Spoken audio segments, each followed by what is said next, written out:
So guys, the ACM Honors, a really special night, first time it's been on TV. What are you most excited for?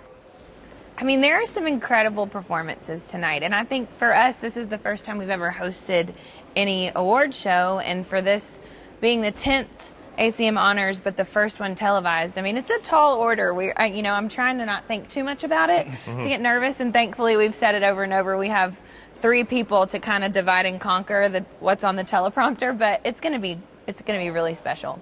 Yeah, 10 ACM awards between you guys, right? Wow. So it's kind of fitting that 10 to do the 10th. Oh. And we've been a band 10 years. I mean, there's a lot of 10s happening. I'm sensing some betting going on. Just for our next record, call it 10. Yeah. Maybe. Yeah. Would that be a little confusing? That'd Yeah. be our 6th record. So for people that don't know much about this show, I mean, no awards are revealed at this show, but it's all about honoring people who don't get the main spotlight during the other show. Well, yeah, during the ACM, it would be a pretty long show to have everybody, televised. And I think sometimes I always feel really bad because, there's so many people too behind the scenes, the songwriters, the producers, the musicians that will get honored tonight. And this is kind of, and also even some of the artists, that were up for different awards that weren't televised, that, and it's our way too of honoring these people that we all know and love, that do work behind the scenes. And I think, it's important to shed a little light, and I think people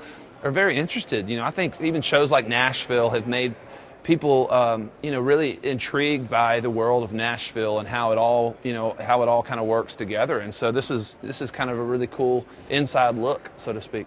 So speaking of Nashville, how special is it to do this show? I mean, I know the ACMs are in Vegas, but to have this in Nashville in the Ryman Auditorium. Yeah, I mean, this is truly like the #1 venue in the world, and to be here in Nashville with all the history that, this place has been here for so long, so many incredible shows, so many historical moments in country music and other styles of music have happened here at the Ryman. So it's pretty holy ground to be here. Being up on that stage never gets old. We've performed a handful of times, and running through the run through today, doing all the hosting is just going to be fun. I'm looking forward to that. Again, that's a new venture for us, kind of a different side to us to be out there doing that, and what better place than here at the Ryman.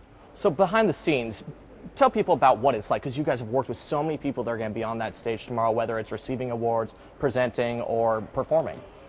I mean, well, before we walked out here to talk to you right now, we were hugging our friends in Little Big Town. They're here to kind of rehearse their part for the show, and I think we're very much a community. There's so much friendship and camaraderie that truly is a part of country music. I think that's one of the things that sets it apart from any other genre.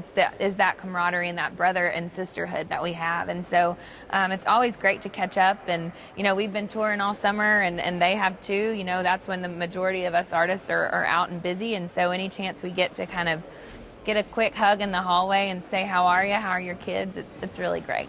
So bouncing off the tour being wrapped up, what's next for you guys? Everybody's thinking, oh, we just got Lady A back on the road. Now they're off the road again. What's happening? Digging into songwriting and getting in the studio. That's our goal. This whole fall, we're going to try to spend the majority of the fall, and we're actually going to kind of really, we're even doing some writing in some different places too, and living together and trying to really dig in like we did when we first started. We ate, drank, slept, and just lived life together. And I think that's where the best music has always come from for us. And so we're going to see what we can come up with, and hopefully have something out there sooner than later. So last question for you guys. Last 2 years, a lot has gone on. New children, new albums, individual albums. How much do you think you've grown in the past 2 years, and how much do you think it will help when you guys come back together and work on your new album? I think there's no way to quantify how much we've all grown. I think the best of things have happened, the hardest of things have happened. We've grown together as friends, closer than we've ever been. It's just, there's no way it's not going to work its way into the music. If the way that our friendship and our relationship has built and grown over the past couple of years, it's the sky's the limit. I really believe that we are really on the brink of breaking through to some really exciting and fun, creative exploration and music, and we're just ready to get that time together and to get it out to the fans. So everything is awesome.